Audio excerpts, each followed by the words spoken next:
मैं आशा करती हूँ कि आप सभी अपने घर पर स्वस्थ और सुरक्षित होंगे और अनावश्यक आप लोग बाहर नहीं जा रहे होंगे, अपना पूरा ध्यान अपनी पढ़ाई पर रखते होंगे। तो आज हम लोग हिंदी क्लास में टेक्स्ट बुक का अध्ययन करेंगे। तो टेक्स्ट बुक में चैप्टर 2 चैप्टर का शीर्षक है फटा हुआ बूट। तो आप इस चैप्टर को निकालें और अपने सामने खोल कर रखें। मैं इस चैप्टर से संबंधित कुछ बातें आपके समक्ष रखती हूँ। ये जो कहानी है वो विदेशी कहानी है और इसको हिंदी रूपांतरण यानी हिंदी रूप में इसे देने का सुखवीर जो लेखक हैं उन्होंने हिंदी में अनुवाद किया है। ये कहानी जो है वो विदेशी है लेकिन हिंदी में अनुवाद करके लेखक हैं सुखवीर, उन्होंने हमें इस कहानी से अवगत कराने का प्रयास किया है। तो सबसे पहले इस कहानी में जैसे कि आप शीर्षक का नाम सुन के आश्चर्य करेंगे कि ये कैसी कहानी है, फटा हुआ बूट। तो ये कोई कहानी अनोखी लग रही है, शीर्षक इसका अनोखा लग रहा है, लेकिन इसके पीछे जो गहराई है इस कहानी में जो छिपी हुई बातें हैं उसे हमें आज पढ़कर समझना है। तो आज हम लोग इस कहानी में पढ़ेंगे। इस कहानी का मुख्य जो पात्र है एलिया। अब एलिया कौन है उसके बारे में हम लोग जानेंगे। एलिया अपने घिसे पीटे पुराने जूतों से परेशान था। नए जूते खरीद न पाने के कारण वह लालचवश किसी के जूते चुरा लेता, लेकिन उसकी यह चोरी उसकी आत्मा को मंजूर न थी। अब देखो यहाँ बच्चों पाठ का जो संक्षिप्त परिचय है वो यहाँ पर दिया गया है। इस पाठ में हमें क्या पढ़ना है, तो इस पाठ में मुख्य यही बातें हैं कि एलिया जो है वो अपने पुराने जूतों से परेशान था और वह लालचवश किसी के जूते को उसने चुरा लिया और उसे पहन लिया, लेकिन पहनने के बाद उसकी आत्मा ने उसे स्वीकारा नहीं। यानी अंदर से ये उसे बार बार आवाज़ आती थी, महसूस होती थी कि तुमने जो यह काम किया है, चोरी करने का जो काम किया है वो बहुत गलत है। इसलिए वह अपने किए गए काम पर यानी चोरी करके जो उसने जूते पहने थे उससे वह नाखुश हुआ, उससे वह संतुष्ट नहीं हुआ और अंत में क्या होता है इस कहानी की में हम लोग पढ़ेंगे। तो बच्चों अपने सामने टेक्स्ट बुक निकालें और चैप्टर 2 अध्याय को खोलें। एलिया कचहरी में बेकार सा रहता था। कचहरी मतलब समझते हो, जहाँ मुकदमा की सुनवाई होती है, कोर्ट जिसको बोलते हैं, तो उसी को हिंदी में हम लोग कचहरी के नाम से जानते हैं, जहाँ पर वकील लोग बैठते हैं और बहुत सारे केसेस आते हैं, उन केसेस को वे लोग हैंडल करते हैं। उस पर वो लोग पक्ष और विपक्ष के रूप में तर्क देते हैं। लेकिन यहाँ पर बता रहा है कि एलिया जो था वो कचहरी में बेकार सा रहता था, यानी उसका काम था जाना कोर्ट। वह प्रतिदिन जाता था, प्रतिदिन वो कचहरी जाता था। कचहरी समझे यानी कोर्ट, अदालत जिसको बोलते हैं, उसी को हिंदी नाम यहाँ कचहरी दिया गया, ठीक है। तो वहाँ वो बेकार यानी उसे कोई काम नहीं मिलता था। उन दिनों लोग कचहरी से दूर ही रहना पसंद करते थे और ये बहुत पुरानी जो घटना है यानी कहानी है। तो इसमें बताया जा रहा है कि उन दिनों लोग जो थे वे अदालतों में जाना पसंद नहीं करते थे। बड़े से बड़े वकील भी छोटे छोटे मुकदमे लेने के लिए मजबूर थे। यानी वकीलों की ये हालत हो गई थी, काम का इतना अभाव हो गया था कि जो बड़े जो वकील थे, जो नामी वकील थे, वे भी छोटे छोटे मुकदमों को लेने के लिए बेचैन रहते थे, ताकि किसी तरह से उनका गुजर बसर हो सके, उनका खर्चा निकल सके। ये उस समय की हालत थी। तो अभी तक आपने क्या समझा? एलिया जो था वह एक वकील था, लेकिन उसे अदालत में यानी कचहरी में उसे कोई काम नहीं मिलता था। वह प्रतिदिन जाता था और बेकार सा वहाँ बैठे रहता था। क्यों? क्योंकि उन दिनों लोग जो थे वे कचहरी में कचहरियों से दूर रहना पसंद करते थे, अदालतों से दूर रहना पसंद करते थे। और अदालत के जो कोर्ट के जो बड़े बड़े वकील थे, वे भी उनकी भी ये हालत हो गई थी कि वे छोटे से छोटे मुकदमे लेने के लिए मजबूर थे, यानी उनके पास भी काम का अभाव था। ठीक है, समझ में आया तुम सबों को? तो अब हम जानते हैं आगे। देखो, एलिया के पास तो कोई भी मुकदमा न आता। अब यहाँ पर देखो कि एलिया नाम का जो व्यक्ति था, जो विदेशी पात्र, इस घटना का मुख्य पात्र जो है उसका नाम क्या है? एलिया। तो उसके पास कोई भी मुकदमा नहीं आता था, कोई भी केसेस नहीं आते थे। फिर भी वह कचहरी में जाता था, लेकिन फिर भी वह कोर्ट में जाता था, फिर भी वह अदालत में जाता। मैं दोनों शब्दों से आपको अवगत करा रही हूँ, कोर्ट, अदालत और यहाँ जो बुक में लिखा हुआ कचहरी, ये तीनों का अर्थ एक ही होगा। इसलिए आप समझ सकते हैं। जो बच्चे नहीं समझ पा रहे हैं कि कचहरी क्या बोला जाता है, तो अदालत का ही दूसरा नाम है, कोर्ट का ही दूसरा नाम है। ठीक है, तो वो डेली यानी प्रतिदिन वह जाता था कचहरी में, लेकिन उसके पास कोई भी मुकदमा नहीं आता था। फिर भी वह जाता था, फिर भी वह कचहरी में जाता और वहाँ एकांत में बैठकर अपनी पत्नी को संबोधित करके कविताएं लिखा करता। और उसका काम क्या था? अब वो अपना समय कैसे बिताए? तो वह एकांत में यानी अपने आप को अलग एक जगह वह बैठकर अपनी पत्नी को संबोधित करते हुए, बोलते हुए कविताएं जो है वो लिखा करता था। और इस तरह से वो अपना समय व्यतीत करता था। कहाँ पर? कचहरी में। ठीक है, समझ में आया सबको? अब आगे समझेंगे। एक दिन रास्ते में एक परिचित गाड़ीवान ने एलिया को रोकते हुए कहा। गाड़ीवान यानी जो गाड़ी हाँकते हैं यानी चलाते हैं, उन्हें बोला जाता है गाड़ीवान। तो वह परिचित था, यानी वह एलिया को जानता था, इसलिए यहाँ परिचित बताया गया।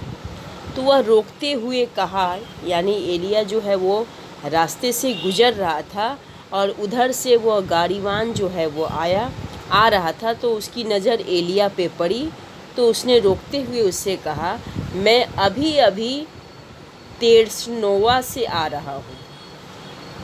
मैं अभी अभी तेर्सनोवा से आ रहा हूँ। अभी देखो, ये विदेशी नाम है, विदेशी कोई जगह है जिस जगह का नाम है तेर्सनोवा। तेर्सनोवा ये विदेशी जगह है। तो वह गाड़ीवान बोल रहा है कि मैं उस जगह से आ रहा हूँ, वहाँ मैं तुम्हारे चाचा से मिला था। गाड़ीवान ने उसे क्या खबर दी कि मैं तेर्सनोवा से आ रहा हूँ, वहाँ तुम्हारे चाचा से मिला था और वे सख्त बीमार हैं। और उसने क्या खबर दी कि तुम्हारे जो चाचा हैं वे सख्त बीमार हैं, यानी बहुत बीमार हैं। एलिया घर लौटा तो उसकी पत्नी घर के सामने धूप में खड़ी उसकी प्रतीक्षा कर रही थी। एलिया जो है वह घर लौटा तो देखता क्या है कि उसकी पत्नी जो है वह धूप में खड़ी होकर उसकी प्रतीक्षा कर रही थी, उसकी राह देख रही थी। यहाँ पर चित्र में देखो किस तरह से घर के सामने उसकी पत्नी जो है वो बाहर खड़ी हुई है और एलिया जो है वह वकील के पहनावे में यानी वकील के पोशाक में वह अपने घर वापस लौटा है। तो अभी तक इस कहानी में तुमने क्या समझा? अभी तक इस कहानी में मैंने यही बात रखी कि एलिया जो था एक वकील था। एलिया कौन था? तो एक वकील था। वह प्रतिदिन कचहरी जाता था।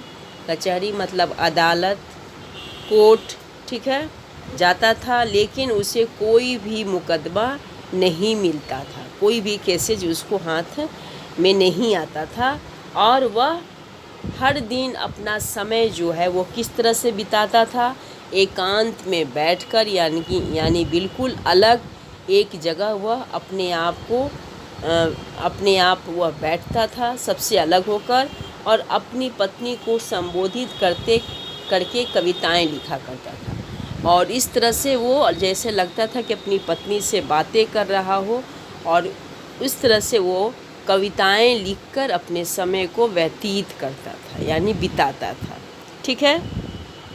अब इसके आगे हम लोग क्या जाने कि जब वो रास्ते से घर की तरफ जा रहा था तो एक गाड़ीवान, परिचित जो था गाड़ीवान, उससे मिला और उसे रोकते हुए कहा कि देखो, मैं तिरस्नोवा से आ रहा हूँ, वहाँ मैं तुम्हारे चाचा से मिला था, वे सख्त बीमार हैं।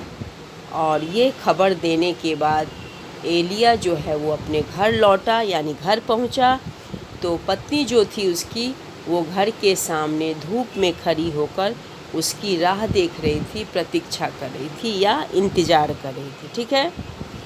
एलिया ने चाचा की बीमारी की खबर उसे सुनाई तो उसके शांत गंभीर चेहरे पर बेचैनी की बजाय रहस्यमयी मुस्कुराहट आई। यानी जब एलिया ने अपनी पत्नी को यह खबर सुनाई कि देखो मेरे चाचा जो हैं वो बीमार हैं, तो उसकी पत्नी शांत गंभीर होने के बजाय उसके चेहरे पर एक अजीब सी मुस्कुराहट आई। रहस्यमयी मतलब अजीब मुस्कुराहट। वह ये तो पहली बार वो भी आश्चर्यचकित हुआ कि अगर हम किसी के बारे में यह खबर सुने कि वह व्यक्ति बीमार है, काफ़ी बीमार है, तो सुनकर थोड़ा आदमी दुखी होता है, थोड़ा चिंतित होता है, न कि हंसने लगता है। लेकिन एलिया यहाँ देख क्या रहा है कि उसकी पत्नी जो है वो मुस्कुरा रही है। चिंतित होने के बजाय, शांत गंभीर होने के बजाय वो रहस्यमयी मुस्कुराहट बिखेर रही है। यह देखकर उसे देखकर एलिया के होठों पर भी मुस्कुराहट आ गई। अब उसे हंसते देखकर एलिया भी हंस पड़ा। तो मैं जाता हूँ, एलिया ने कहा। एलिया कहता क्या अपनी पत्नी से कि मैं जा रहा हूँ।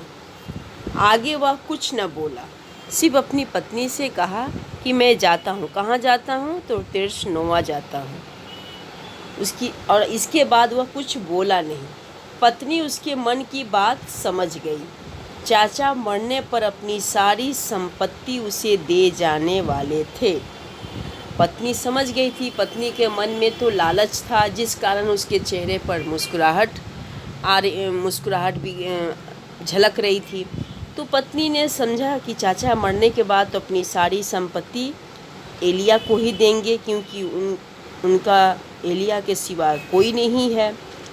तभी उसने पति के फटे हुए बूट की ओर देखते हुए पूछा, रास्ते के खर्चे का भी कुछ ख्याल किया है?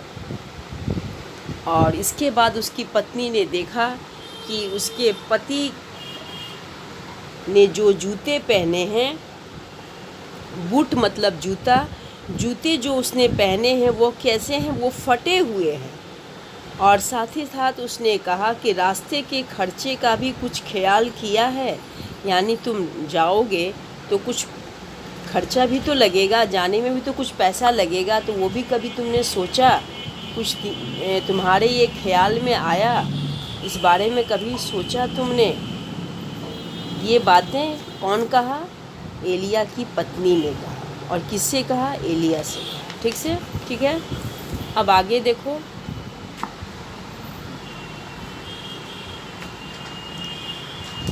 इसकी चिंता न करो, मेरे पास थोड़े से पैसे हैं।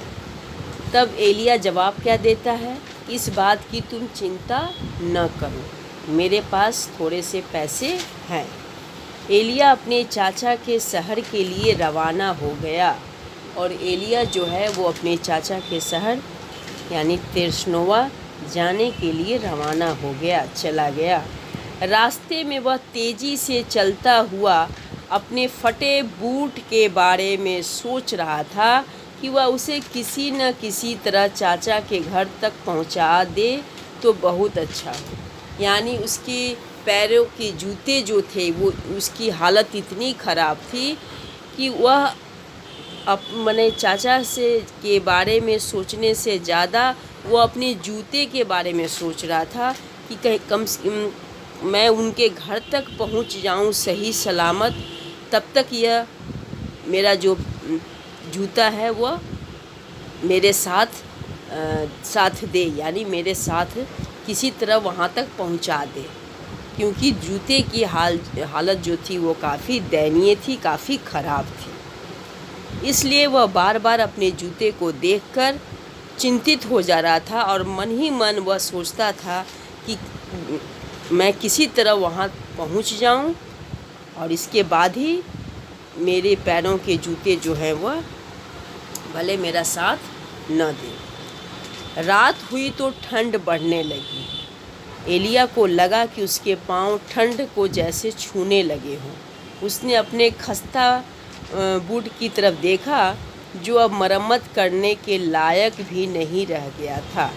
यानी कहने का अर्थ है कि रात हो चुकी थी, ठंड लगने लगी थी और एलिया को लग रहा था जैसे उसके पांव यानी पैरों में ठंड जो है वो काफ़ी लग रहे थे, महसूस हो रहे थे। उसने अपने खस्ता बूट की तरफ देखा जो अब मरम्मत करने के लायक भी नहीं रह गया था। यानी उसके जूते जो थे वो इतने ख़राब हो चुके थे कि उसे मरम्मत भी नहीं कराया जा सकता, उसकी रिपेयरिंग भी नहीं कराई जा सकती। उसे पहनकर चलने में बड़ी तकलीफ़ हो रही थी और रास्ता काफ़ी लंबा था और उसे पहनकर उसे चलने में काफ़ी तकलीफ़ हो रही थी, क्योंकि वह जूता जो था वो काफ़ी जगहों से फट चुका था। फिर यह ख्याल भी तकलीफ़ दे रहा था कि ऐसा बूट पहनकर चाचा के घर में जाना बेइज्जती वाली बात होगी। और फिर उसके मन में एक और ख्याल आया, एक और विचार उत्पन्न हुआ कि अगर इस तरह के मैं जूते पहन के जाऊंगा चाचा के घर तो मेरी क्या इज्जत रह जाएगी, यानी मेरी तो काफ़ी बेइज्जती होगी। लेकिन कोई चारा नहीं था, लेकिन कोई उपाय नहीं था। तब वह बूट की ओर से ध्यान हटाकर चाचा की संपत्ति पाने और भविष्य में सुखी जीवन बिताने के बारे में सोचने लगा। अब देखो बच्चों, अब उसके मन में लालच घर कर गया, यानी लालच उसके मन में भर गया।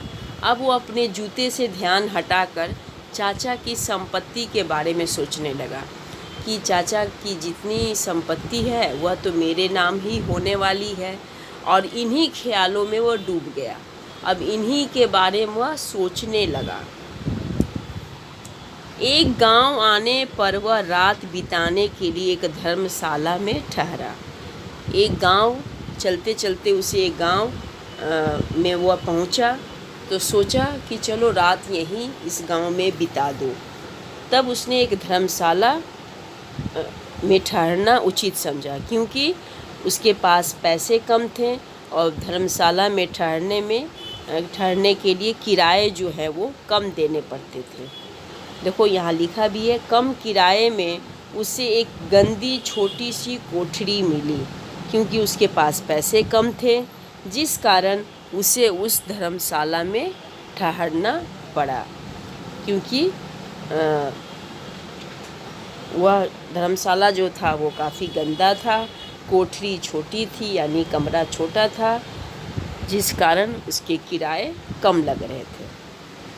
और उसमें एक बात जो थी वो क्या थी कि वहाँ दो व्यक्ति पहले से ठहरे हुए थे और वे दोनों ही सोए हुए थे, और उस छोटी सी कोठरी में यानी छोटे से कमरे में पहले से ही 2 व्यक्ति जो है वो वहाँ पर ठहरे हुए थे, रुके हुए थे, और उनको, और वे दोनों क्या थे, वे दोनों सोए हुए थे।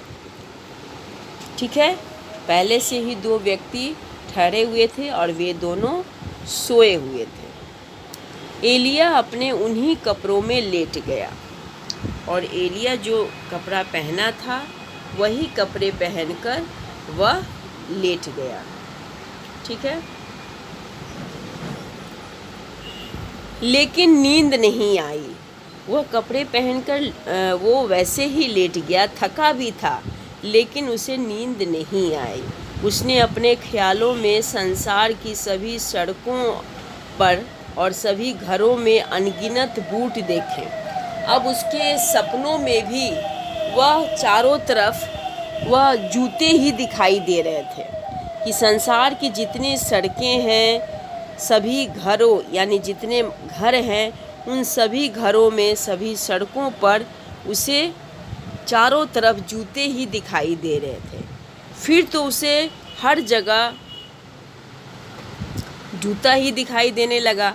आखिर उसे लगा कि जैसे उस कोठरी में भी बूट बिखरे पड़े हों, यानी वह समझा कि जिस कोठरी में मैं सोया हुआ हूँ, यहाँ भी जैसे लग रहा था कि जूते जो हैं वो भरे पड़े हैं, क्योंकि उसके दिमाग में जो था वह अपने वह जूते के बारे में वह इतना सोच रखा था, जिस कारण वह ख्यालों में यानी सपनों में भी वह चारों तरफ जूते ही भरे हुए दिख रहे थे। उसके ख्याल यानी सपने में भी वह चारों तरफ जूते ही बिखरे हुए दिख रहे थे।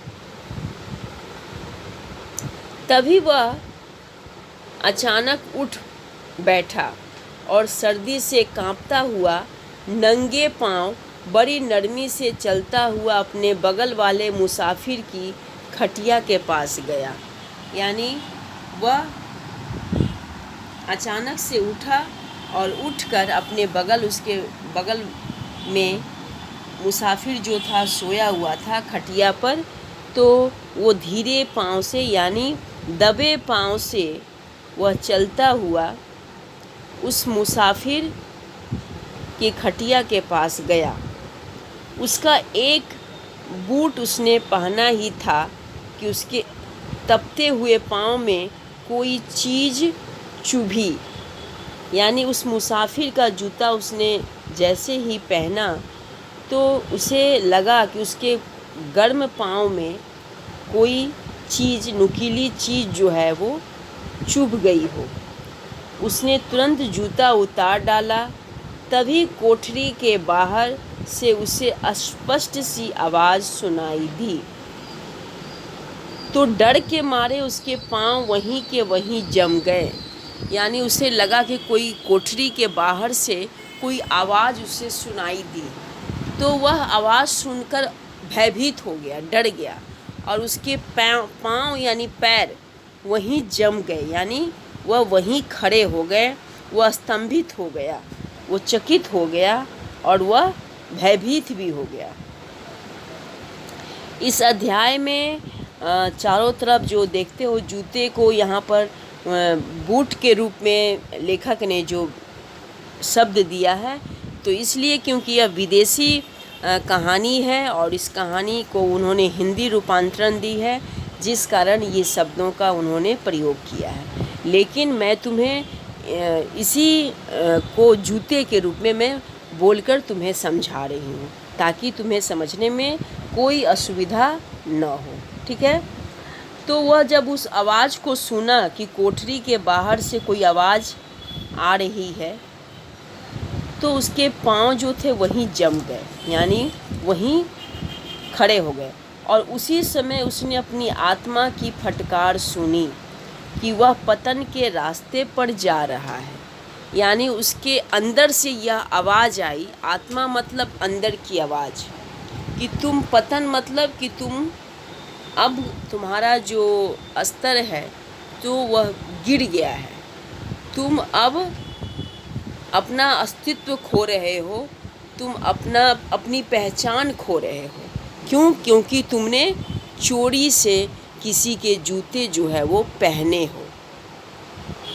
यह बात उसके अंदर से यानी उसकी आत्मा की आवाज़ आ रही थी, और आत्मा की आवाज़ से वह काफ़ी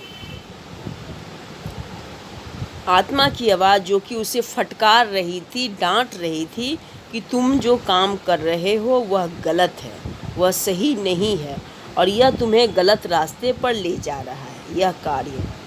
बाहर की आवाज़ जब बंद हुई तो वह कोठरी में से निकला, वहाँ कोई नहीं था। जो आवाज़ वह बाहर से आते हुए सुन रहा था कि कोठरी से बाहर कोई आवाज़ उसे सुनाई दे रही थी, तो जब उसने बाहर निकलकर देखा तो कोई उसे वहाँ दिखा नहीं।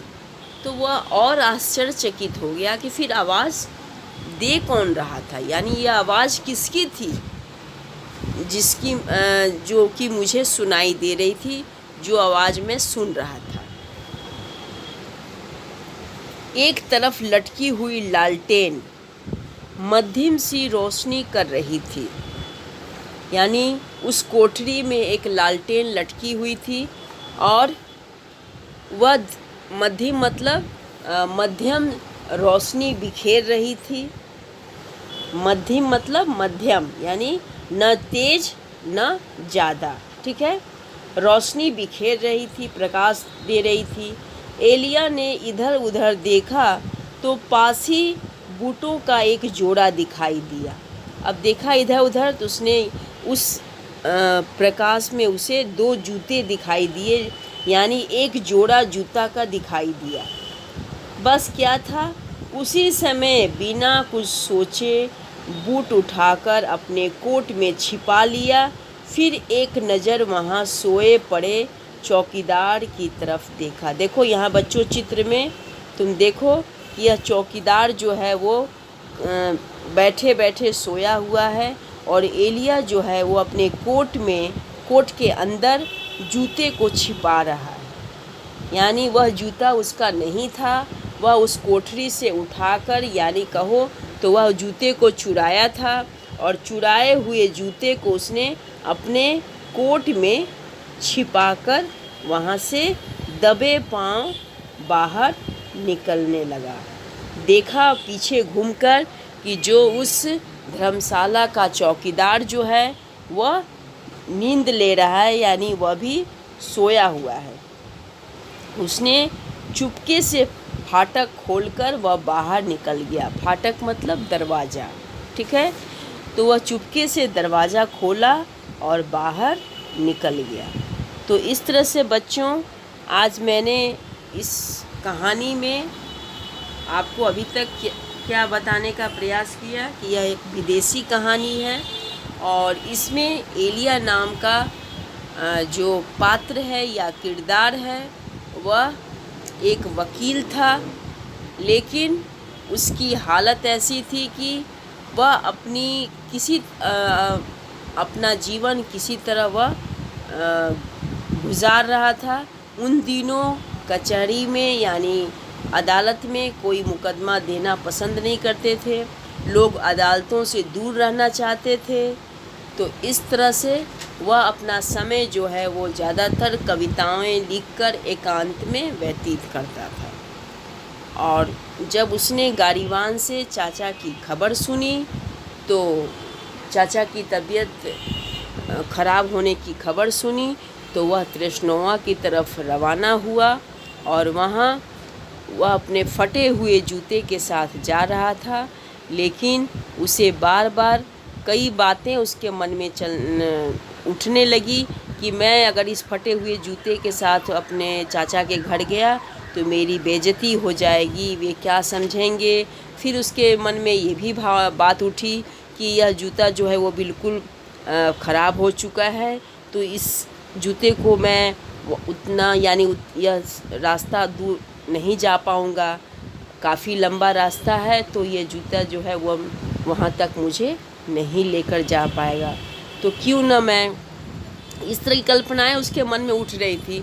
और उठने के बाद वह रात में एक धर्मशाला में रुका, और वहाँ से उसने उसकी नज़र एक जोड़े जूते पे पड़ी, उसे वह उठा लिया और अपनी आत्मा की आवाज़ नहीं सुनी, जबकि उसकी आत्मा की आवाज़ उसे फटकार रही थी कि तुम जो काम कर रहे हो, चोरी करने का काम, वह गलत है, वह निंदनीय है, वो तुम्हें पतन के रास्ते की तरफ ले जा रहा है। यहाँ तक कि उसे कोठरी के बाहर से भी यह आवाज़ आते हुई सुनी, लेकिन फिर भी वह उन आवाज़ों को अनसुना करके उस जोड़े जूते को अपने कोट में छिपाकर और वह दबे पांव फाटक यानी दरवाज़ा खोलकर, धर्मशाला के दरवाज़ा खोलकर वह बाहर निकल गया।